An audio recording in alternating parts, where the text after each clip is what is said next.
porque al final de cuentas estamos a una semana de terminar la, pues, el mes de septiembre. Platíquenme, ¿cómo les fue de temblor? Eso del temblor no ha estado nada padre. Hay un tema que yo creo que después sería bueno que abordáramos en un programa, porque al final todo esto que ha pasado no son coincidencias, o sea, las coincidencias de verdad, déjenme decirles que no existen. Voy a bajarle a este volumen. Las coincidencias no existen. No existe que coincidencia de que todas las personas que vamos a estar hoy sea por cosas del destino, no. Nadie está ni, ni, ni de más ni de menos. Hoy vamos a estar los que tenemos que estar, no más. Después ya las demás personas estarán llegando a verlo en grabación, que se queda ahí guardadito, pero conocemos a las personas el día que las tenemos que conocer. Incluso hay un libro de James Redfield que me encanta, no me acuerdo ahorita cómo se llama, pero que dice que incluso si vamos en el metro o en algún lugar, ya ves que a veces sucede que volteamos y sin conocernos nos sonreímos. En ese libro, James Redfield dice que nos teníamos que sonreír con esa persona. Si vamos en el metro, a lo mejor yo me bajo en esa estación y la otra persona se va, y eso era lo que teníamos que encontrarnos. Entonces, con esto del terremoto de antier, pues por supuesto que no fue coincidencia que haya sido el 19. Yo creo que a estas alturas ya habrás visto algunos TikToks, algunos videos de personas que dicen que todo esto ha sido trabajo de todos juntos, de eso que es la conciencia, perdón, el inconsciente colectivo, en el que todos estamos desde unos meses antes, duro y dale, mandando TikToks graciosos, mandando memes y que si el 19 de septiembre ahora sí ya es el día oficial del bolillo, porque todos corremos por un bolillo para el susto, para el miedo. Y entonces ahí estamos, ahí estamos, ahí estamos. Entonces todos juntos somos co-creadores de esa realidad. 3 veces en el mismo día. ¿Qué piensas de esto cuando te digo esto y cuando ya lo has escuchado? Hay que crear otra realidad. Y así como somos co-creadores todos los mexicanos y logramos eso, yo creo que así como me dijo mi amiga, Betita, y me dijo: "Ay, hay que juntar las mentes de todos y decir, sí, nos vamos a ganar la lotería", también hay que hacerlo con cosas con cosas que nos sumen, que nos hagan sentir mejores. Y así como eso, cada uno de nosotros individualmente podemos también crear situaciones bonitas, pensamientos bonitos. ¿Qué quiero hacer? Qué quiero para mí? Es por eso que yo siempre les estoy diciendo, hay que decretar cosas buenas y bonitas y decretarnos a nosotros mismos, a nosotras mismas, un montón de frases que, que, que nos sumen, por decirte algo. Yo soy una mujer sana, soy una mujer bonita, yo soy inteligente, yo todo lo que hago lo hago bien, yo bajo de peso fácil y rápidamente, esta caminata me hace muy bien y con eso funciona perfectamente bien mi corazón, en presente y en primera persona. Verdaderamente funciona. Y ahora que ha pasado esto del terremoto, pues tenemos como que ahora sí el ejemplo, ¿no? De que funciona porque funciona. Entonces, veme dejando aquí a pie de video cómo te fue. Yo estaba aquí en casa no hice el simulacro, por supuesto, estaba yo en sesión.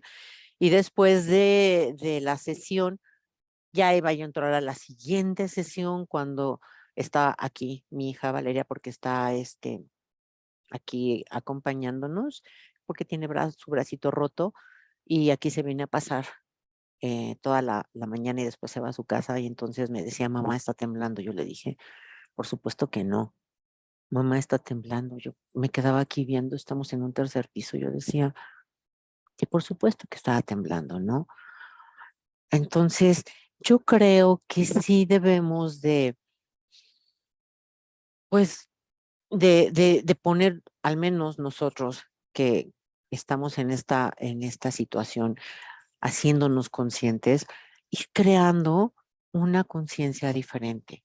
¿Va a ser difícil? Sí, porque tenemos estrés postraumático, porque tenemos miedos, porque es muy difícil el que no tengamos miedo todas las personas que hemos sufrido de todos estos terremotos. Entonces, pero pues será cosas que tengamos que trabajar todos, ¿no? Todos decimos, tengo que trabajar en esto, tengo que trabajar en el otro. Yo creo que va a ser mucho, mucho trabajo el que tengamos que hacer. Déjenme decirles que hoy es miércoles 21 de septiembre del 2022. Estamos a poquito de terminar el, el mes de septiembre y estamos a poquito de que entre el otoño. El otoño es de mis estaciones del año favoritas. Es cuando los árboles cambian el color de sus hojas. Aquí en la Ciudad de México no es tan visible como en algunas otras ciudades del mundo, pero al final son, eh, el aire es más fresco, de todos modos se caen las hojas, se me hace tan bonito, ni tanto frío ni tanto calor, entonces ya estamos a poquitito de cambiar de estación. Y hoy vamos a hablar de un tema, como todos, pero este es bueno, y no sé si tú lo estés pasando o conozcas a alguien, es el afrontamiento psicológico ante enfermedades crónicas. ¿Cómo podemos hacerle cuando nos diagnostican una enfermedad crónico-degenerativa o cuando a nuestra persona favorita también le diagnostican una enfermedad? Ahí tenemos la pérdida de la salud y lleva también un trabajo de duelo que, como tú ya has visto aquí en los programas o en alguna sesión conmigo o en las cosas que posteo, hay diferentes etapas y hay diferentes emociones. Entonces, es entender que la persona está recibiendo la noticia, al igual que la familia, sobre esa enfermedad, cómo se va a enfrentar con esos cambios personales, esos cambios físicos, esos cambios emocionales y todo lo que conlleva, cambios espirituales. A veces como que creemos en Dios, como que no, como que perdemos la fe, valoramos aspectos que antes no eran tan importantes, entonces son cambios muy, muy importantes. Para esto nos va a acompañar hoy Beth Márquez, que Beth ya es aquí de casa. Déjenme de todos modos presentársela y déjenme leerles un poquito de su reseña. Vente para acá, mi Beth preciosa, para que estemos ya juntitas aquí. Y déjenme decirles que un poquito de la trayectoria profesional de Beth, que es licenciada en psicología con estudios en neuropsicología de terapia infantil, conciencia plena y evaluaciones proyectivas, entre otros. Tiene 27 años de práctica profesional, es especialista de la salud emocional de forma integrativa, que quiere decir en inteligencia emocional, en relaciones saludables, en desarrollo personal, autoestima, crianza positiva, modificación de conductas, manejo de estrés, ansiedad, depresión, estados disruptivos, crisis existenciales, procesos de duelo, intervención psicológica en pacientes terminales y acompañante tanatológico en equipos multidisciplinarios, entre otros. Participa de forma activa en procesos psicoeducativos como expositora de talleres, cursos, conferencias, pláticas y docencia. Nos va a decir de sus talleres que ya vienen. Es escritora de artículos para revistas de las editoriales Ágora y Emprende Medios, con publicaciones mensuales. También es participante activa en UNER Radio, en la sección Vive con Armonía, y también es voluntaria en la asociación Antes de Partir y Casa Colibrí. Bienvenida, Beth, qué bueno que estás por acá. Ya te extrañábamos. Muchas gracias, gracias por la cálida bienvenida que siempre nos das y por la oportunidad de estar aquí en tu programa compartiendo un poquito de técnicas, estrategias, conocimientos que nos pueden ayudar a poder enfrentar las situaciones difíciles de la vida con mayores oportunidades de tener armonía o de tener paz. Gracias. Porque todos en algún momento, Beth, tenemos a alguien que está enfermito. Yo en mi caso ahorita mi papá, que está frágil de salud desde hace un par de meses. Es lo que decíamos antes de entrar al aire, Beth y yo, que todos siempre vamos a tener en algún momento de la vida a alguien con alguna enfermedad crónico-degenerativa o a lo mejor también nosotros mismos. No nos escapamos, aunque seamos tanatólogas, aunque seamos terapeutas, ¿no ves? Efectivamente, todos atravesamos por circunstancias difíciles y la posibilidad de recibir un diagnóstico en nosotros mismos o en algún familiar cercano de este tipo de enfermedades es muy latente y tenemos que aprender a convivir con ello. Y obviamente, si esa condición no se encuentra en nuestra vida o si ya está presente, el que podamos incursionar en diferentes formas de cómo abordarlo nos abre la posibilidad de poder salir mejor enfrentados o con mejores posibilidades ante esas situaciones. Porque se nos viene el mundo encima, ¿ves? Cambios, Sí, como decía hace ratito, emocionales de vida, de trabajo, ya dejamos de ir a trabajar, muchas veces porque la persona está enferma y nos tenemos que quedar a cuidar, o porque si estamos enfermos, pues también se nos dificulta el ir a trabajar. Cambios fuertes, pérdidas importantes. efectivamente, una de las cosas más difíciles de este tipo de enfermedades, además de la condición de salud, justamente es todas las pérdidas que se van sumando. Muchas y muchas, porque siempre decimos, Beth y yo, que recuerden que no solamente es una pérdida, la que sea, sino de esa pérdida salen muchas más y más pérdidas que también a largo plazo o a corto plazo, pues hacen ahí su trabajito emocional y nos rompen el corazón y nos meten en crisis emocionales y existenciales, ¿ves? Es correcto. Cómo hacerle, ¿verdad? Pero hoy vamos a hablar de eso para poder, pues, dar herramientas. Así es, hoy vamos a trabajar sobre estas situaciones, vamos a brindar los pilares fundamentales sobre los cuales tenemos que prestar atención para poder salir de la condición de una manera más favorable. Ok, déjame ir poniendo compartir la pantalla para poner la presentación. Acá está. Y entonces, que siempre me cuesta trabajo este paso. Déjame ver. Este, oye, ¿ves allá contigo tembló? ¿Se sintió el temblor? Sí, también. Estuvo heavy. Listo, ya lo encontré. Compartir. Aquí arribita lo voy a poner. Ahí ya se ve, ¿verdad? Y ahora lo voy a poner aquí.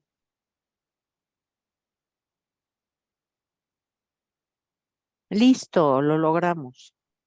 Muchas gracias. Gracias a ti, preciosa. Bueno, como todas las personas que hemos tenido convivencia con este tipo de enfermedades, conocemos que las enfermedades crónicas generativas, crónico, que podrían ser degenerativas o no, generalmente sí, pueden llevar o más bien implican todas esas enfermedades que cursamos a lo largo del tiempo y que no fácilmente se van a ir de la condición de esta condición de nuestra vida. Algunas de ellas causan daños que se van acentuando con el paso del tiempo y algunas otras de estas enfermedades también son enfermedades de las que uno ya no obtiene cura. O sea, puedes aprender a convivir con la situación, a controlarla dentro de tu organismo, pero te acompañará el resto de tu vida. Y bien sea que esta enfermedad haya sido diagnosticada para un ser querido o nos hayan diagnosticado a nosotros mismos, hoy vamos a hablar justamente de esas cosas en las que tenemos que poner atención para poder focalizar todos nuestros recursos y poder enfrentar la situación de la mejor manera. La siguiente, Charo, por favor.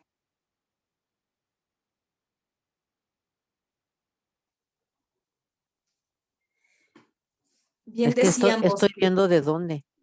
Ya vi. Listo. Ok. Cuando somos diagnosticados con esta enfermedad, sobrevienen un cúmulo de sentimientos, de emociones, de situaciones complejas que nos obligan a hacer un alto en nuestra vida, porque justamente nos encuentran con, generalmente de manera imprevista, con situaciones que tenemos que resolver como prioridad, que nos obligan a enfocar todos estos recursos que tenemos para poder solventar la situación.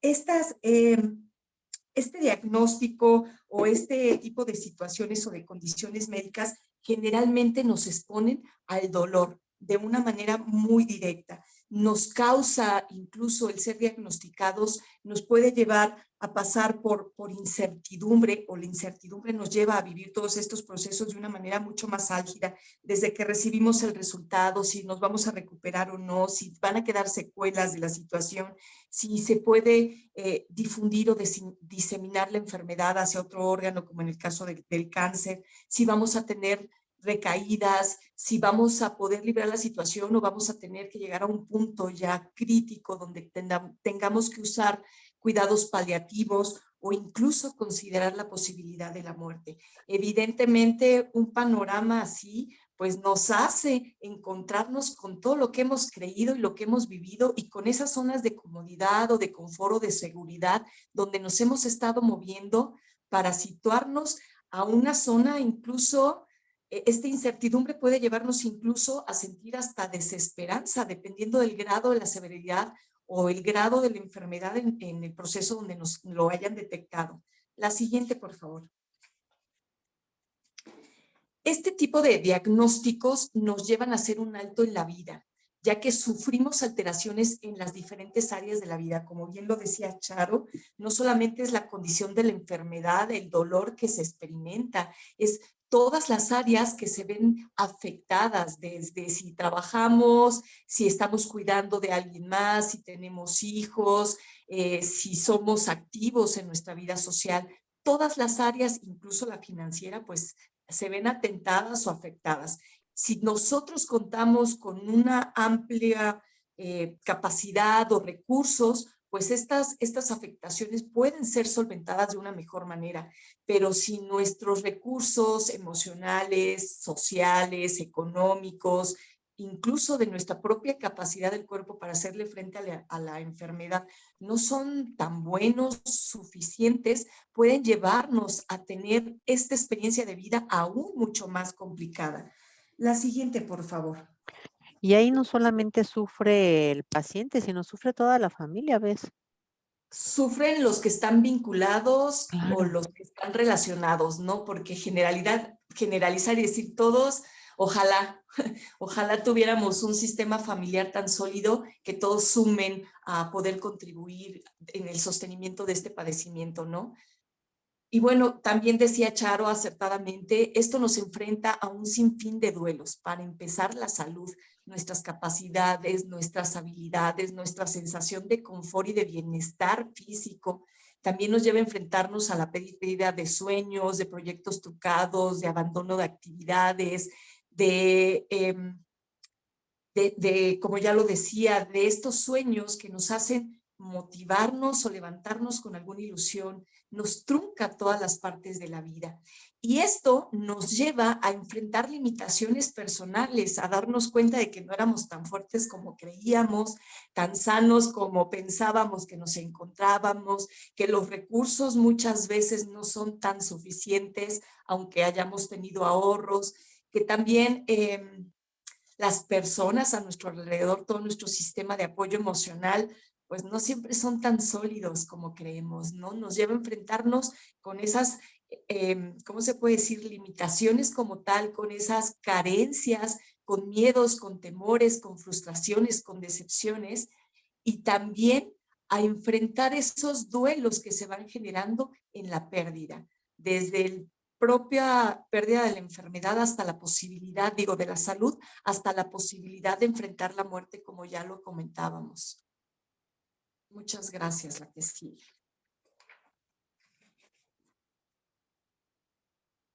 El estado psicológico que se genera en este tipo de diagnósticos, como ya comentaba hace un momento, pues nos lleva a enfrentar emociones desbordadas, emociones difíciles, profundas, que nos hacen plantearnos en realidad quiénes somos, de qué estamos hechos y qué capacidades tenemos para poder enfrentar la situación.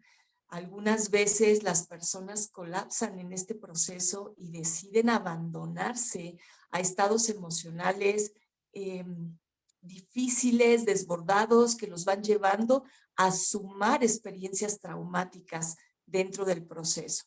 Otras ocasiones nos sirve para replantear la vida y darnos cuenta, que sería el caso más favorable, de todas las cosas que tenemos a pesar de la pérdida, a pesar de todas las múltiples pérdidas que se van sumando, que nos llevan muchas veces a hacer como una experiencia de visión túnel, a enfocarnos exclusivamente en la enfermedad y todo se convierte en la enfermedad y nos limita la posibilidad de ver todas las bendiciones o todas las situaciones favorables con las que sí contamos. Desde el que nuestro cuerpo sigue intentando dándole batalla a la enfermedad, recuperándose de alguna manera, los familiares que amable y amorosamente o los amigos se acercan a nosotros para apoyarnos, los beneficios que obtenemos, el acercamiento o la posibilidad de estrechar lazos con nuestros seres queridos de una manera profunda o incluso el resignificar nuestra vida. Entonces, estos estados nos pueden llevar hacia esas variantes y una gama intermedia entre el poder sentirnos completamente limitados y desesperanzados a poder establecer incluso un proceso de transformación personal para poder disfrutar o aprovechar de la vida. La siguiente, por Y favor. como dice aquí esta diapositiva, se gestan dudas, miedos y también incluso el paciente, ¿ves? Puede sentirse que ya no es útil, que ya no sirve para nada y al contrario, sentirse como que es una carga para la familia también. Sí, es correcto. Este proceso de frustración que nos lleva el sentir que no podemos a veces ni siquiera controlar nuestro cuerpo cuando nos encontramos en este tipo de enfermedades y aunado a todas las limitaciones que se van generando en el entorno, si llegan a gestar sentimientos de inutilidad que también pueden conducir a un deseo de no querer seguir viviendo. ¿Para qué estar aquí si ya no puedo cuidar de mí o para qué estar aquí si solo soy una carga para los demás? Y esta sensación se ve mucho, muy alimentada por la forma, desde cómo yo lo concibo como paciente, hasta cómo las personas a mi alrededor, desde los familiares que cuidan o apoyan, o los amigos, como también los profesionales alrededor del paciente, participan de estos procesos. Y esto es lo que vamos a ver un poquito más adelante. ¿Qué pasa en este proceso de enfermedad? Desde el propio cuerpo empieza un proceso de adaptación.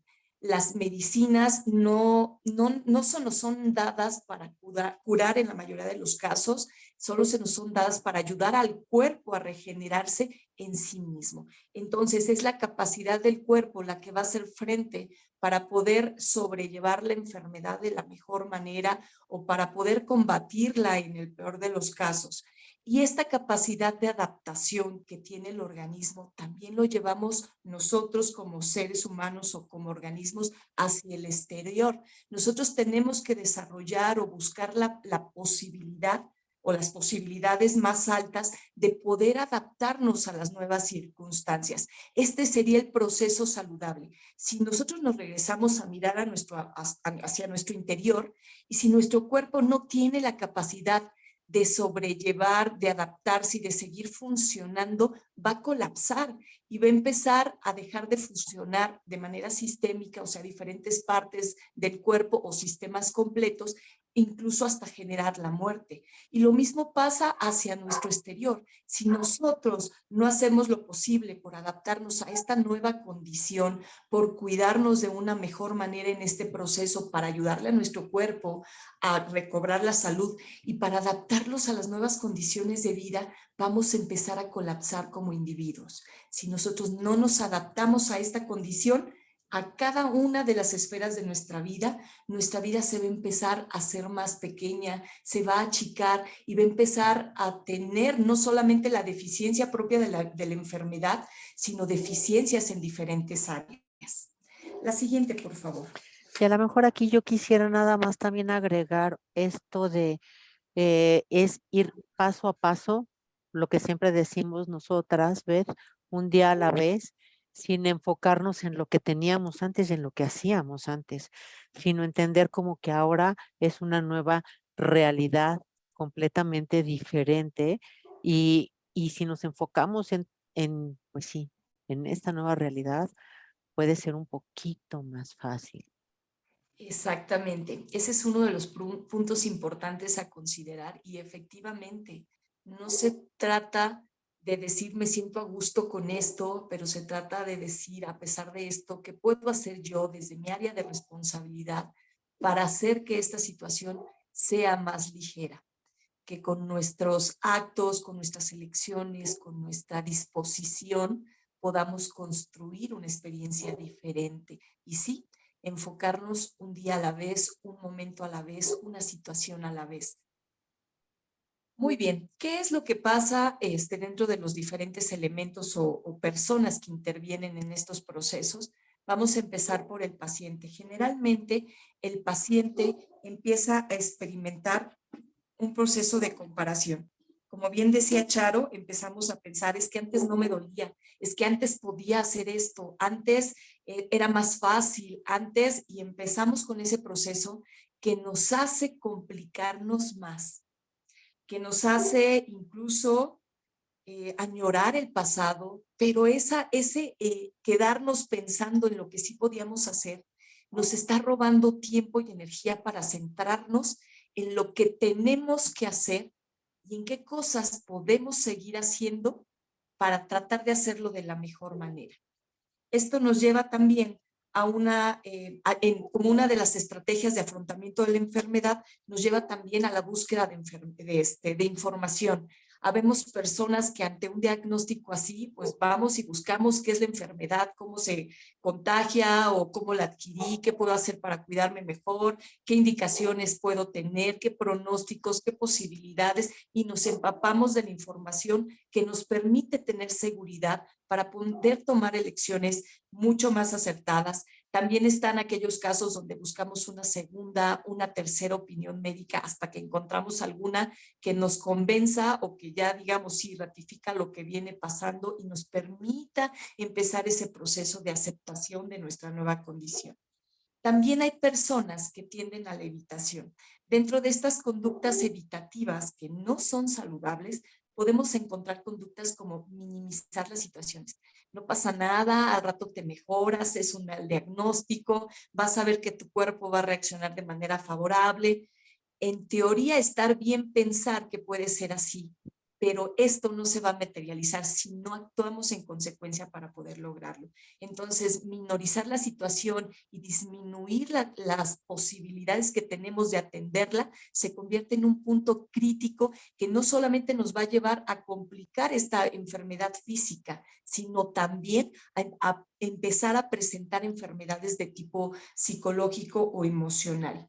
También están aquellas personas que ignoran la condición, ¿no? Nos empezamos a sentir mal, el médico nos da un diagnóstico y decimos, no pasa nada, llevo mucho tiempo comiendo o comportándome de esta manera o con mi azúcar alta y pues sigo haciendo lo mismo, ¿no? Continuamos la vida creyendo que al no quererla ver, pues se va a solucionar y la verdad es que eso no pasa. Ahora pensando en la siguiente, Charo, por favor. Y no pasa Ahora, a ver y las personas dicen de algo me tengo que morir o de algo me voy a morir. Y yo digo, híjole, no, mejor no digas eso porque hay veces que hay cosas peores que la muerte, como quedarse atorado en una enfermedad crónico-degenerativa fuera de control por no hacer caso y como tú dices, por ignorarlo, ¿no? por no atenderla, Por no porque no atenderla. basta con tener el diagnóstico, hay que atender la condición. Y efectivamente, como dices, algo peor que la muerte, pues es el quedarse en esas condiciones de vida que cada vez van a ser más deplorables si no nos cuidamos. Entonces sí es importante tomarle seriedad a la enfermedad y poder actuar en consecuencia y ser proactivos para poder ayudar a nuestro cuerpo y asegurarnos que la calidad de vida que vamos a tener a pesar de esta condición va a ser lo mejor posible. Claro. Ahora, actuando desde el punto de vista de la familia, ¿qué es lo que como familiares a veces tendemos a hacer ante estas situaciones? Preocuparnos demasiado. ¿Y qué pasa si le da el aire? ¿Y qué pasa ahora si? Y entonces empezamos a hacer una serie de supuestos que van complicando esa relación con la vida, que nos van limitando porque nos llenan. Debemos de recordar que cuando nos preocupamos demasiado nos predisponemos a la ansiedad y detrás de la preocupación y de la ansiedad pues vienen miedos y temores. Entonces, entre más estemos pensando de manera desfavorable en todas las condiciones que se pueden sumar sin atenderlas, o sea, nos quedamos en este proceso de solo preocuparnos y a veces incluso pasamos al grado de evitarlos, esto solamente va a sumar momentos de miedo que pueden paralizarnos, que pueden irnos generando más problemas. Otro de los puntos es el bloqueo de las emociones, ¿no? No nos permitimos sentir, no nos permitimos pensar, incluso hay quienes no se permiten hablar del tema, como si al no tocar el tema, entonces no estuviera pasando, como si al no pensar de me siento triste, me siento desilusionado, estoy desesperado, me duele, tengo depresión, como si al no verbalizarlo, entonces la condición no se estuviera presentando en el paciente o en las personas a su alrededor que también se ven afectadas. La verdad es que no. Debemos de recordar que cuando nosotros nos damos la oportunidad de poder verbalizar nuestros estados emocionales, las circunstancias por las que estamos atravesando, abrimos ventanitas de oportunidad para poder manejarlas de una manera más saludable. Entonces sí es importante aprender a hablarlas, aprender a poner sobre la mesa y en palabras este tipo de condiciones, evitando evidentemente el que nuestro tema de conversación siempre sea la enfermedad. Debemos aprender a darle sus espacios y sus momentos, pero también debemos de recordar que la vida es más que una condición o una enfermedad, que nuestra vida se sigue formando a través de las personas con las que nos relacionamos, nuestra vida profesional, si es que podemos seguirla llevando, o nuestra ocupación, nuestra vida familiar, nuestro papel como padres, como hijos, como hermanos, como amigos, nuestras interacciones sociales. Toda la vida continúa o debería de continuar a pesar de la enfermedad. Por eso es importante no enfocarnos exclusivamente al tema de la enfermedad. Otro de las características que podríamos encuadrar en este bloqueo de emociones entra la parte de, no pienses que todo va a salir mal, piensa positivo, porque si decretas en positivo, la vida te lo va a conceder, el universo te lo va a dar. Está bien tener pensamientos positivos, por supuesto, pero también es importante aprender a ver esas cositas que pueden presentarse o que ya se están presentando, que no son tan buenas, porque si las veo, puedo trabajar sobre ellas.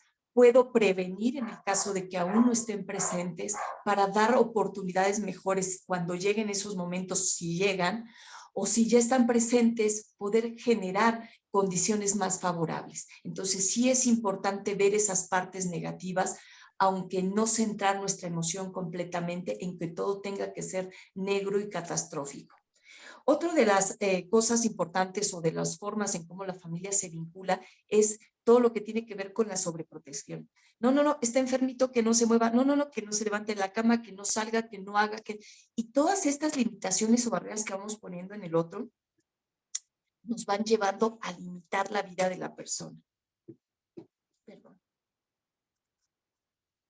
Y entre más limitadas se encuentren las funciones normales que la persona venía desempeñando, mucho más predisposición vamos a tener, no solamente a sentirse inútil, sino a gestar estados emocionales de depresión, de ansiedad. Incluso no se topa solamente en la cuestión psicológica o emocional, porque el cuerpo al hallarse en menor actividad conlleva al deterioro.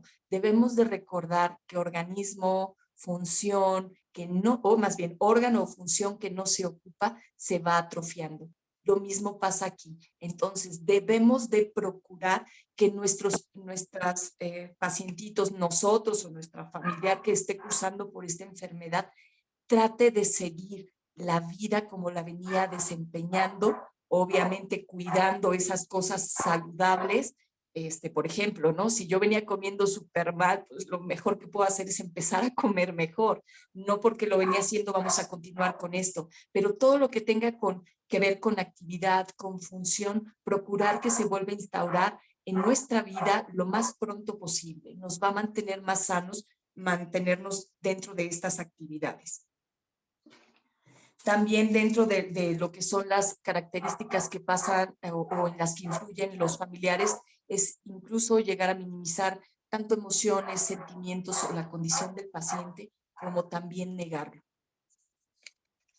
La siguiente, por favor. Y aquí yo quiero agregar, ves que también muchas veces en personas que he acompañado y también pues ahí en la fundación en la que colaboramos tú y yo, también con las mamás de los niños. Me ha tocado ver que muchas veces en su desesperación o en su sobreprotección viene la parte de tienes que comer y y a fuerza quieren, y a veces las personas se sienten mal, alguna medicina les cayó mal y están necios con que tienes que comer y debes de tomar agua y échale ganas y todo está bien, no te preocupes.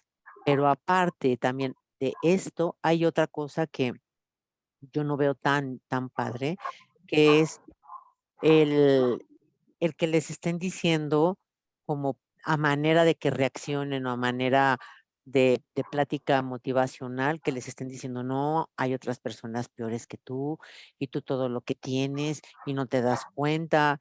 Y todo eso también en la sobreprotección, en el amor, también por ahí no está tan padre, ¿ves? No, no lo está. Bien es cierto todo lo que dices, ¿no?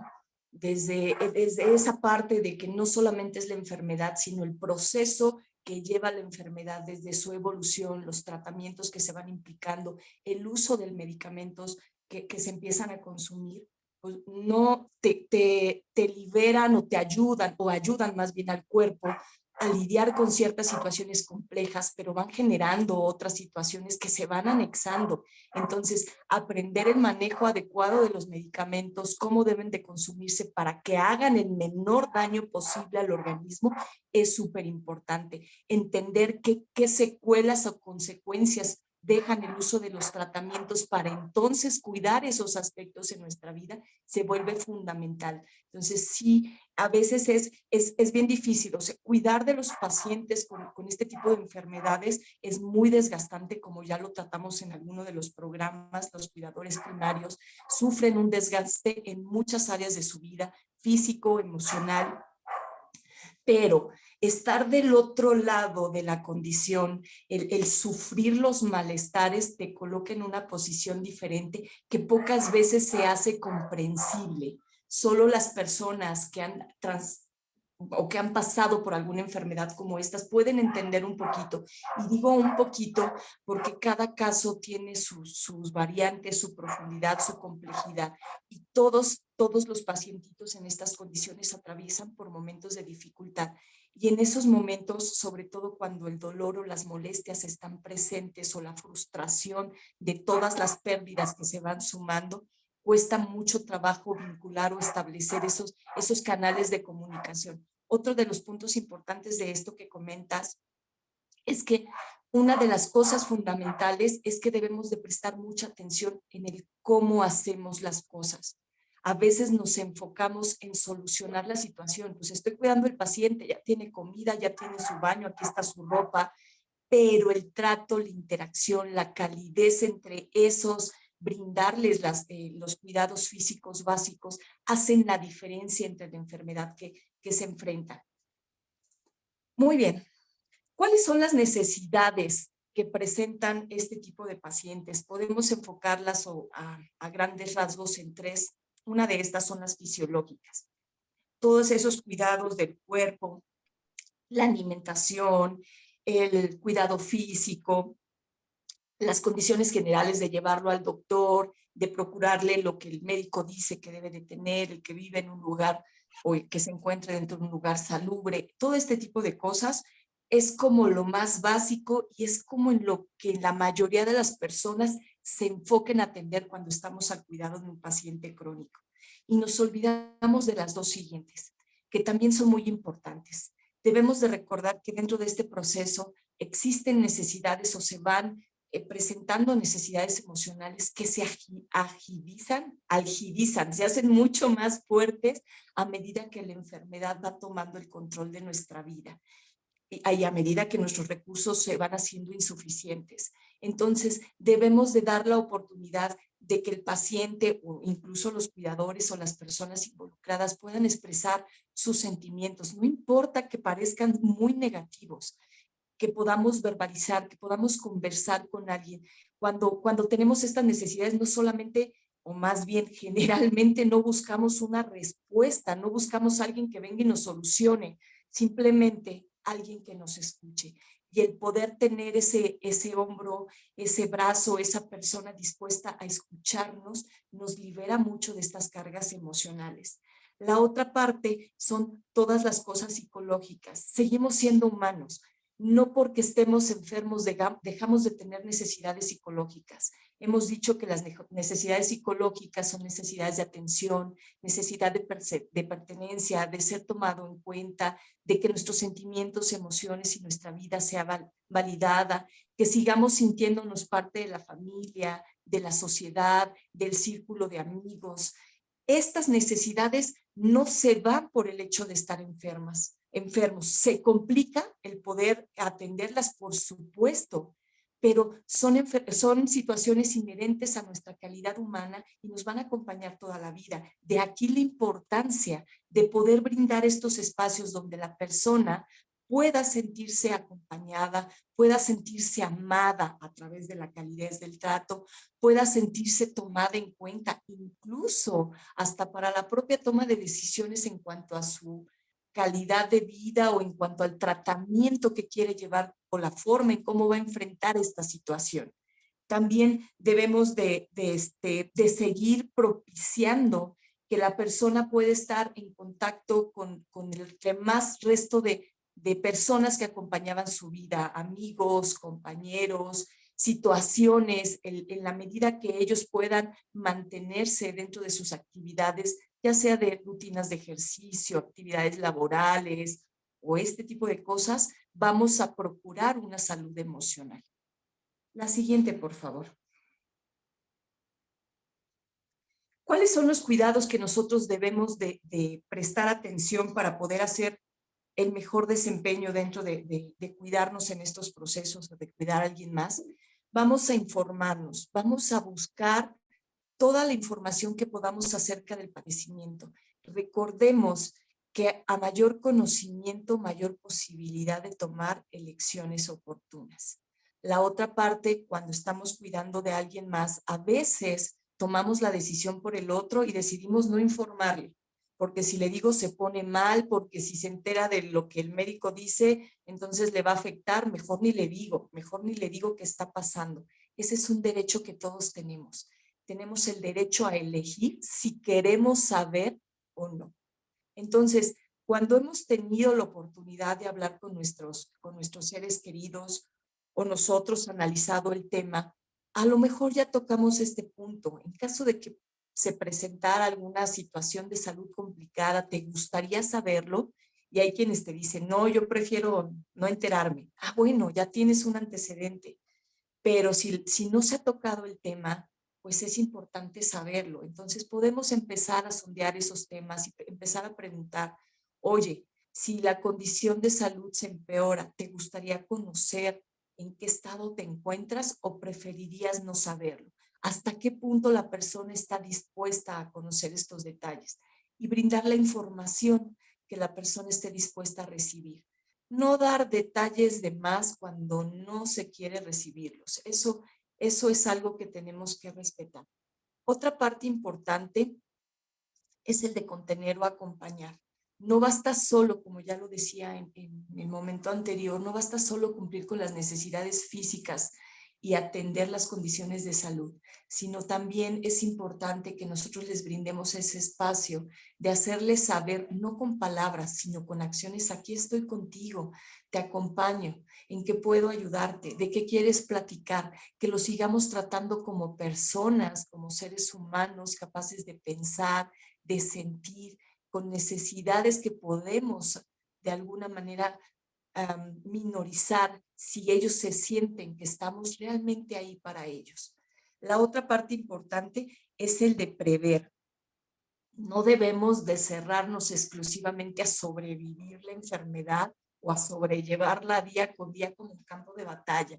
Tenemos que generar esos espacios para que nos podamos ocupar como punto principal de generar las condiciones o los hábitos de vida que me lleven a tener mejores oportunidades, ya sea de remitir la enfermedad, de poderla controlar de la mejor manera o de que no empeore. Evidentemente, esto reditúa en la calidad de vida. La otra parte de, bueno, si estas situaciones llegasen a empeorar, ¿qué puedo yo empezar a hacer desde ahorita para evitar que esos momentos sean complicados? Desde incluso llegar a poner en orden mis papeles, mis documentos legales, qué pasaría si me muero, qué quiero que pase si me encuentro en un estado ya crítico, si quiero que me reanimen o no, si quiero ser hospitalizada, si quiero que no me pongan absolutamente nada, o si quiero, por ejemplo, mantenerme con lo básico, que sería hidratación, oxigenación, control del dolor, que son cuidados paliativos. Empezar a tomar decisiones desde un nivel de conciencia y de salud mucho más estables y no esperarnos a que las cosas difíciles pasen para entonces empezar a trabajar sobre el tema. La siguiente, por favor. Prever, Beth, es un acto de amor tanto para nosotros mismos como para las personas que nos rodean y que amamos, ¿no? Completamente sí. ¿Qué es lo que pasa cuando estos recursos no son suficientes o no tenemos la capacidad para gestionarlos de manera adecuada? Todos estos recursos físicos, todo este nivel de comprensión o de conciencia, todas las actuaciones que tomamos en torno al padecimiento o a las situaciones de vida que se van generando. Empezamos a generar incidencia con estas acciones o con estas elecciones, como poníamos, como puse cuando hablábamos de los pacientes y de las familias, de este tipo de comportamientos que tenemos que complican la situación. Cuando estamos hablando de evitaciones, de minorizar, de no querer ver, de no querer aceptar, incluso de oponerse al proceso de vida que nos toca en este momento. Si yo me resisto a aceptar la posibilidad, estoy generando una condición de vida que me va a complicar desde el momento de la resistencia, me empieza a complicar el resto de procesos que continúan. La siguiente, por favor. Cuando estas actuaciones, conductas y pensamientos no se sostienen a lo largo del tiempo y no se atienden, podemos generar algo que se llama evitación experiencial limitante. Esto es porque estas experiencias aversivas que nos ocasionan malestar, dolor, sufrimiento, nos llevan a tener una respuesta natural a querer evitarlas. Si yo sé que si meto el dedo en la puerta y la puerta se cierra me va a doler, pues voy a evitar meter el dedo en la puerta. Lo mismo pasa con nuestras experiencias existenciales. Si yo sé que estas condiciones me van a generar dolor o sufrimiento, pues la tendencia natural es evitarlas. Pero cuando nosotros ya instauramos como una necesidad el evitar todo lo que tengan que ver con pasar con la experiencia, entonces estamos gestando este proceso de evitación experiencial. ¿Por qué dices evitación experiencial? Vamos a poner el caso, por ejemplo, de una persona con cáncer que tuvo una mastectomía o una extirpación. A lo mejor para ella la intimidad con la pareja era algo importante. Y al ya verse de alguna manera con esta ausencia, que además genera un complejo de difícil, más bien genera un momento difícil de aceptación porque es una pérdida, es una amputación. Entonces, ver el cuerpo mutilado es un proceso bastante complicado, empezando por ahí. Ahora le sumamos el que afecta o puede afectar la relación o la forma en cómo vivimos o veníamos conviviendo con nuestra pareja, pues se vuelve un proceso mucho más difícil. Y a lo mejor para yo querer evitar pasar por eso, pues empiezo a evitar el proceso o la oportunidad de tener otra vez intimidad con la pareja. Entonces vemos como una condición va generando o transformando la forma en cómo nos estamos vinculando con otras situaciones de la vida y va gestando a lo largo del tiempo, si yo mantengo este tipo de conductas, podemos gestar un distanciamiento en la pareja, una falta de comunicación porque no me atrevo a hablar del tema, a expresarle mis inseguridades, mis temores, mis molestias, mis miedos, y no llegamos a entablar una comunicación profunda al respecto. Entonces, vamos con nuestras conductas acrecentando los malestares o el problema. O sea, iniciamos queriendo evitar el momento que al momento nos genera un bienestar, pero muy temporal, pero que si mantenemos ese tipo de conductas nos van llevando a sumar al proceso de malestar general o de situaciones de vida que se van haciendo complejos. Adelante, por favor. Si nosotros continuamos con este tipo de conductas, se puede llegar a gestionar algo que se llama trastorno de evitación experiencial. Y es justamente esto, que ya muchas de nuestras conductas son regidas por este miedo a pasar por esos momentos complicados. Debemos de darnos cuenta que atravesar por esos momentos por esos momentos difíciles o complicados, nos van a llevar en algún punto a liberarnos del miedo, de las inseguridades, de mantenernos abrazados a estos temores o a este sufrimiento, para darnos la oportunidad de poder vivir nuevas experiencias, aunque sea de una manera distinta. Me llevó esto a recordar, hay una película muy bonita en Netflix que habla acerca de los Juegos Paralímpicos y de varios atletas paralímpicos y cuál ha sido su proceso desde enfrentarse a su condición disminuida hasta poder vencerse a sí mismos y vencer sus condiciones físicas para construirse una vida mucho más placentera, llena de retos y feliz. Esto es justamente el polo opuesto lo que nosotros debemos de buscar cuando ya nos hallamos ante estas situaciones o este tipo de experiencias difíciles que nos están llevando a padecer o a acrecentar el sufrimiento dentro de este proceso. La siguiente, por favor. Hay dos condiciones centrales en las que tenemos que trabajar. El primero es todo nuestro sistema de creencias o nuestros pensamientos. Analizar de forma muy puntual si lo que estamos pensando, cada uno de esos pensamientos me llevan a actuar de una manera favorable, a facilitar el proceso, adaptarme mejor a la condición, o si me están llevando a evitar el dolor o el sufrimiento o a acrecentarlo a largo plazo. En caso de que nosotros detectemos que nos está llevando a procesos más difíciles, pues debemos de empezar a suplirlos por aquellos análisis o pensamientos que me motiven, que me den el valor, que me permitan cruzar esa línea de mis propias limitaciones personales, porque muchas de las limitaciones son más mentales que sobre todo físicas o de la condición. La segunda parte es enfocarnos en la acción. Una vez que hemos detectado cuáles son las condiciones o la problemática a resolver, tenemos que hacer un análisis funcional de estas situaciones y ver las áreas de oportunidad que tenemos para poder resolverlas, para poder adaptarnos a las nuevas condiciones de una manera más favorable y entonces analizar costos y beneficios para tomar la mejor decisión y poner manos en acción, actuar en congruencia de resolver el problema. La siguiente, por favor. Todo esto se debe de centrar entonces en que debemos de aceptar nuestra condición actual. Lo que nos está pasando muchas veces no lo vamos a poder cambiar. Tal vez no vamos a lograr curarnos, tal vez no vamos a volver a tener la vida que teníamos, pero eso no significa que no podamos seguir viviendo. Eso no significa que no podamos ofrecernos una mejor oportunidad desde tomar la responsabilidad de trabajar por conseguirlo. También debemos, y esta es la parte del compromiso, hacernos responsable de la vida que tenemos en nuestras manos, de cómo cada una de estas elecciones nos llevan a mejorar la condición de salud o la calidad de vida o a empeorarla y a tomar acción para poder trabajar en pro de nosotros mismos.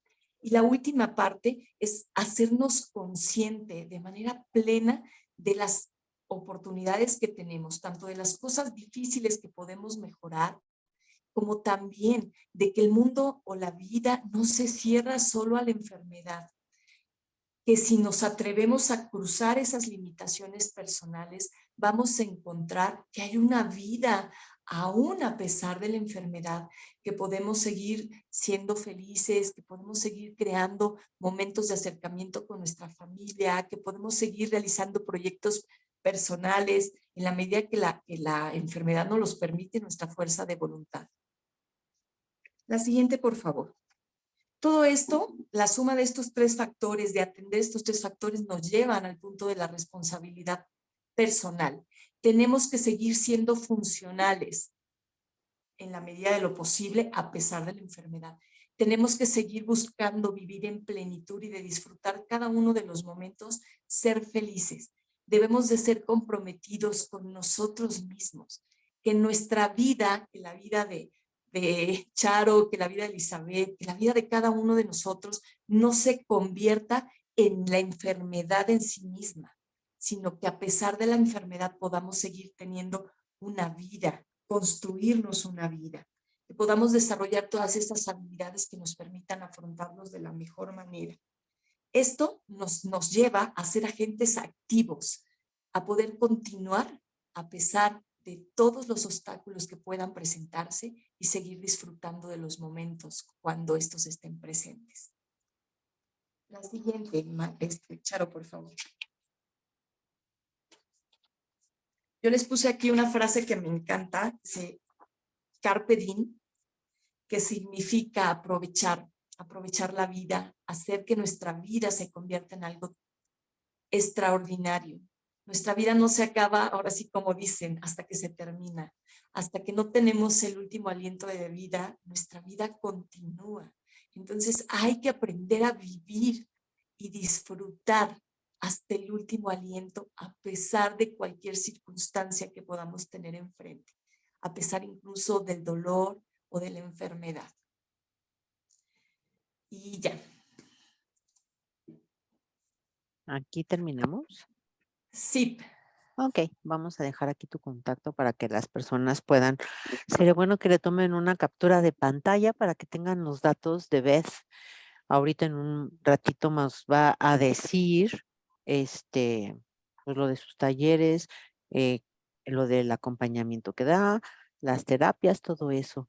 Y también me encantaría nada más agregar, Beth, que es importante también conocer la enfermedad, no nada más quedarnos con lo que nos diga el médico o lo que nos diga la comadre, pues es que también empiezan muchas personas con que no, es que fíjate que a la vecina le dio tal enfermedad y tomó, no sé, cápsulas de víbora y se alivió. O ¿por qué no me dijiste antes y tuviste que te hubiera presentado a mi doctor? Es buenísimo. Sino también conocer la enfermedad, pero también de fuentes fidedignas, porque muchas veces, ¿cómo no vamos cómo nos vamos a googlear? Y lo que vemos, luego muchas veces nos asusta peor todo lo que encontramos en internet. Entonces, también esa es parte de la responsabilidad de nosotros para nosotros, de cuidarnos y de buscar, sí, más información para poder saber pues, cómo afrontarlo un poquito más, ¿no ves? Completamente de acuerdo, debemos de ser muy prudentes sobre las fuentes o las situaciones o la información que nos llega del alrededor, que con la mejor intención las personas nos comparten, ¿no? Con la intención de ayudarnos, nos dicen cosas que ellos consideran que les han funcionado, pero que no necesariamente significa que en la realidad sí nos haya funcionado, a lo mejor fue un placebo, o que nuestra condición específica pueda ser tratada de alguna de esas formas, ¿no? Debemos de ser muy prudentes en ello y sensatos. Por ejemplo, escuché en alguna ocasión el caso de una persona que le dijeron que bebiendo agua bendita, iba a lograr mejorar. Y la Sí, persona o sus familiares fueron y tomaron agua bendita, pero de esa que está en la entrada de las iglesias, donde todo el mundo mete la mano y se persina. sí, Y pues la pobre persona tuvo una complicación bastante severa por todos los microorganismos que iban en esto, ¿no? Entonces claro, hay que aprender a ser muy prudentes con esas elecciones, abrir un poquito incluso las posibilidades. Si es algo que no te hace daño y quieres darte la oportunidad de experimentarlo, hacerlo. Pero si es algo que puede llevar una complicación inherente, debemos aprender a diferenciar cuándo sí, cuándo no y bajo qué medidas hacerlo. claro, Y claro. entender que no todo lo que encontramos en línea en realidad es fidedigno, la mayoría de las ocasiones no lo es.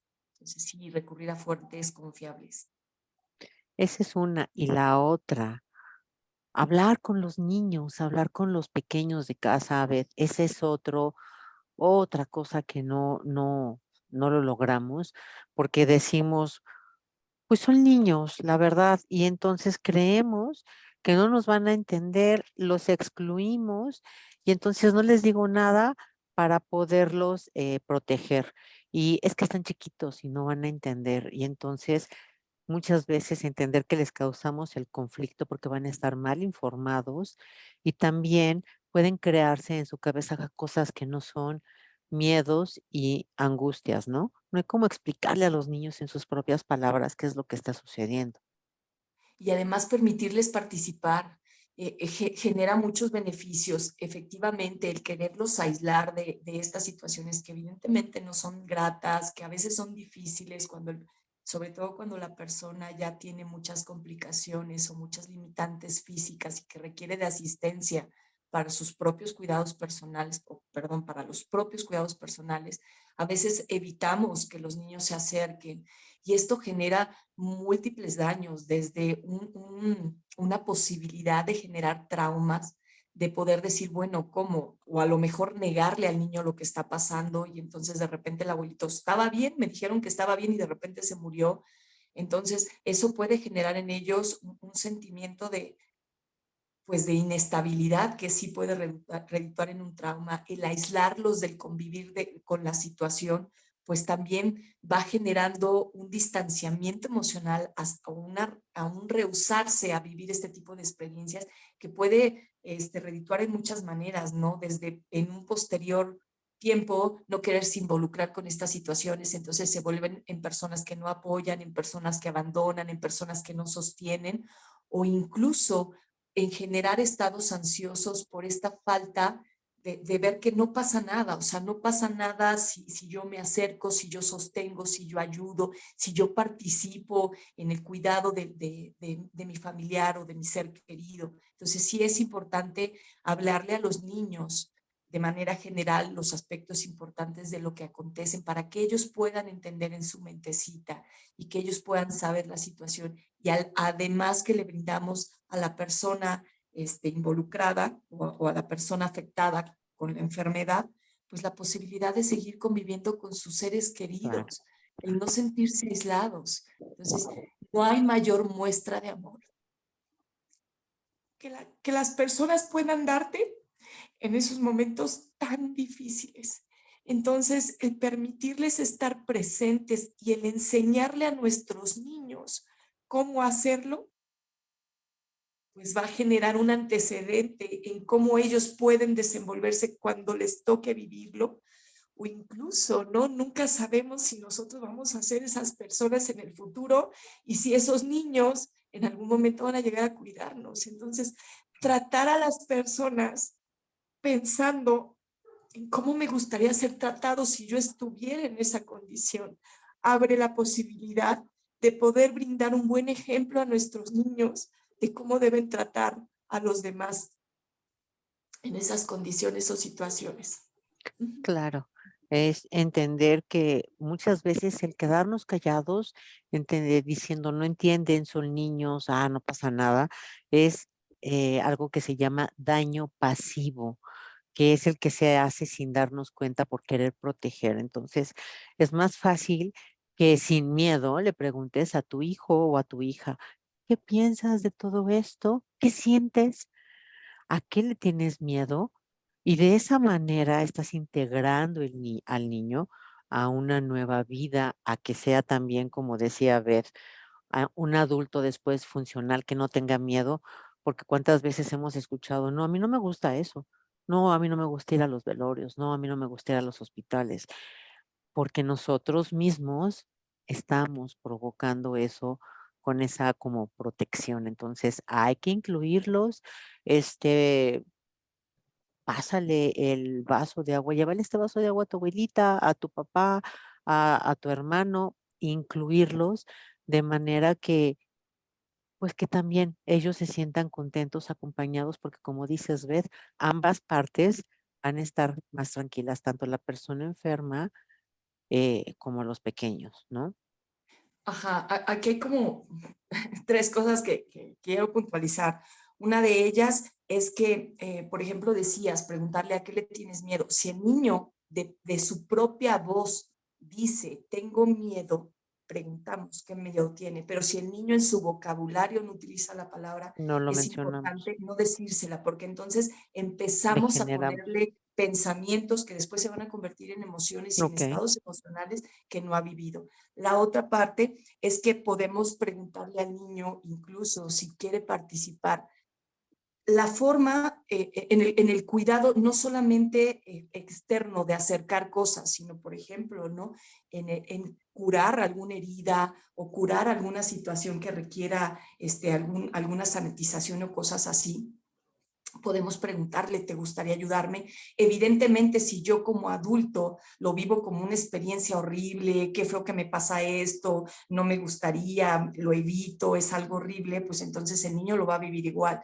Pero si yo desde mi amor por la persona decido actuar mostrando ese amor, evidentemente nuestros actos van a ser muy cálidos y muy compasivos. Si desde esa compasión el niño observa y ve, probablemente quiera participar y eso no es malo.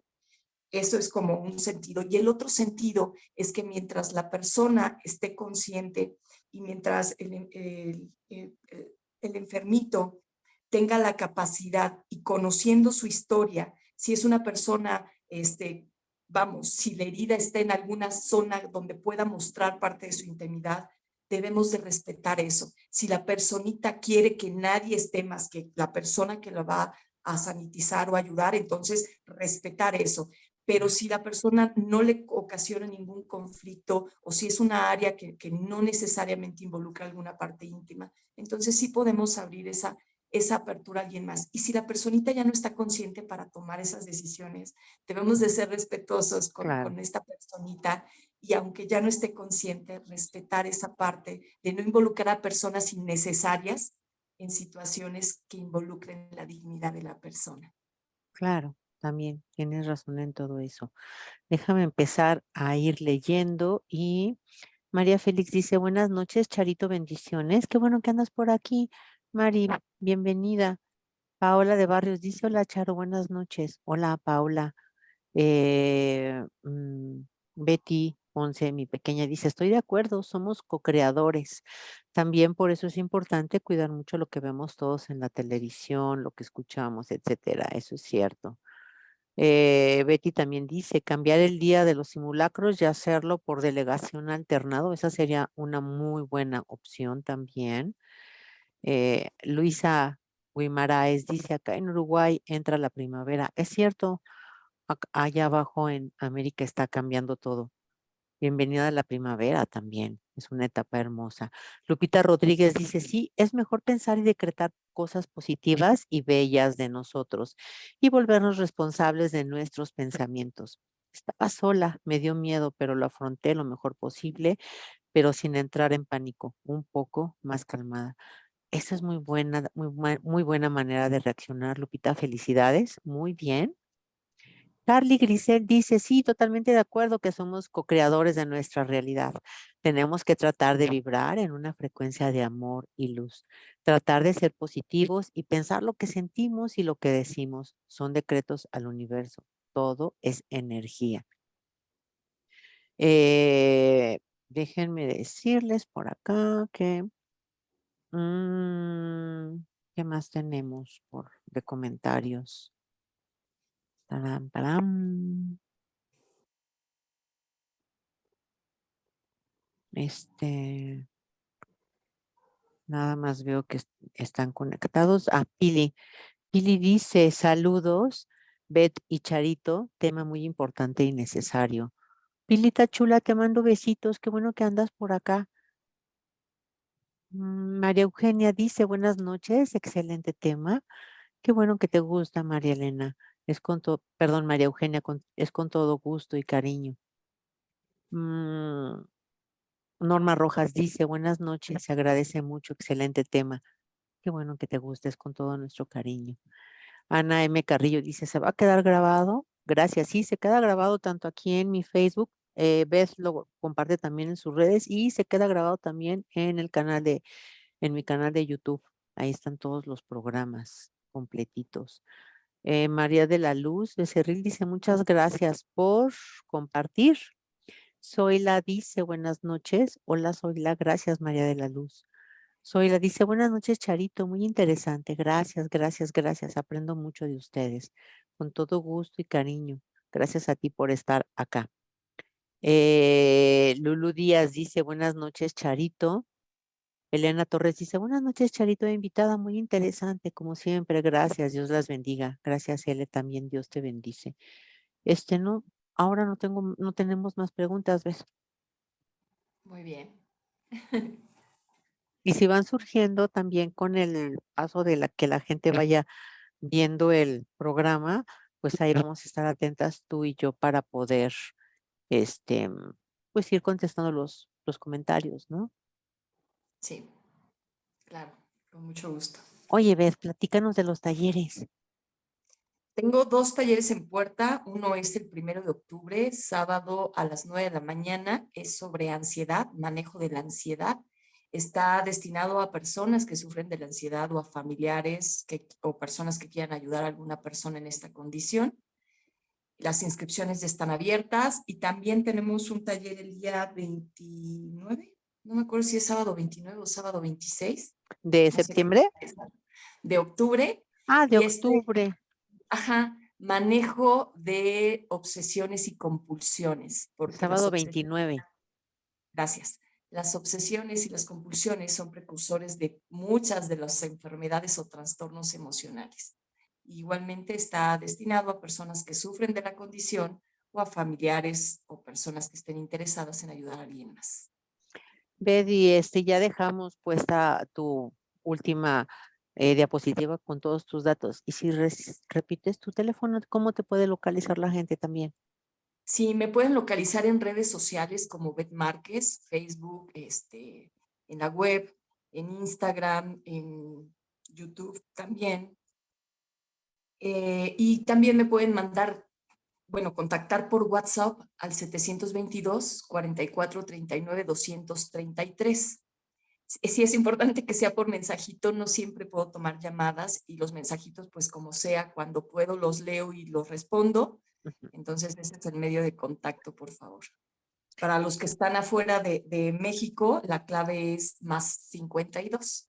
Claro, +52. Betty, entonces, ¿cómo podemos ir cerrando? ¿Cómo cerramos esta noche? Que nos demos la oportunidad de generar situaciones de vida mucho más favorables a pesar de los momentos difíciles de una enfermedad. Que nuestra vida no se acaba con ese diagnóstico, con ese sufrimiento, con esas pérdidas implicadas, pero que mucho depende de que nosotros determinemos en ser proactivos y responsables por trabajar en nuestros pensamientos y en las acciones que vamos a emitir después para poder consolidar la vida que queremos. El que sigamos buscando seguir en contacto con nuestros familiares, con las cosas que nos llenan de vida, de luz, que está bien que cuando nos sintamos en esos momentos malos de la enfermedad, pues podamos ser pacientes, tolerantes y amorosos con nosotros mismos y que podamos de alguna manera permitirnos bajar un poquito la guardia, pero que cuando nos sintamos mejor, tomemos entonces acción por trabajar por seguir viviendo de la mejor manera. Claro, claro que sí. Y yo les quiero decir que recuerden que es una pérdida y como cualquier pérdida necesita muchas veces a la mejor que puedas pedir ayuda. ¿Cuántas veces nos hacemos los fuertes? Porque ¿cómo le voy a decir a mi esposo, a mis hijos, a mi esposa, a mi mamá, todo lo que estoy sintiendo miedo, que quiero salir corriendo, que quiero llorar y entonces te estás aguantando y no puedes hablarlo y necesitas hablarlo porque si no, te prometo que te puedes sentir todavía mucho peor. Entonces siempre decir, eh, hay que hablarlo, lo puedes escribir, puedes buscar a Beth, estoy también yo aquí para acompañarte y y no tener miedo de pedir ayuda. Muchas veces es importante hablarlo, llorarlo y pues sí, solamente me resta decirte que es un día a la vez, a tu paso, a tu tiempo, poco a poquito, ¿no? Entonces, ves, muchísimas Sí, gracias. perdón, dijiste algo que me llamó la atención y es importante porque cuando nosotros vamos guardando las emociones, decimos, bueno, no pasa nada, ya se me va a pasar y no lo hablamos, se van Ujú. acumulando y es como la olla express, tarde o temprano se desbordan y las emociones desbordadas generan situaciones más complicadas, por un lado. Por la otra parte es que todas las emociones que vivimos generan en nuestro cuerpo reacciones químicas, físicas, contracciones musculares, un sinfín de situaciones biológicas que se manifiestan, que si las vivimos de manera recurrente o que si las vamos guardando, van a derivar en estados de salud más complejos, en condiciones físicas que incrementan a la enfermedad o en situaciones emocionales que pueden convertirse en trastornos. Entonces, aprender a hablarlo cuando empieza es mucho más fácil de resolver que cuando las emociones se acumulan. Gracias. Claro, claro, porque hasta nos puede dar insomnio, cambiamos también, nuestro humor, podemos estar más intolerantes, contestando feo, entonces es mucho mejor, entendiendo que si es una enfermedad crónica, pues es que es, pues, para siempre, ¿no ves? Y entonces hay que aprender a vivir con esa enfermedad y con las emociones, y qué mejor que entonces hablar, hablar, hablar, hablar, hablar. Aquí estamos, ves, tú y yo para todas las personas. Así es. Con mucho gusto y mucho cariño, Beth. Muchísimas gracias, preciosa. Me encanta que estemos juntas y me encanta trabajar contigo. Gracias, gracias, gracias infinitas. Gracias. Bonita, Muchas gracias, preciosa. Charo, igualmente. Te mando un abrazo fuerte, fuerte y pues dulce noche para todas las personas que nos están viendo a esta hora que estamos terminando y pues nos vemos entonces también el próximo miércoles. Beth, gracias, preciosa. Bye. Hasta pronto.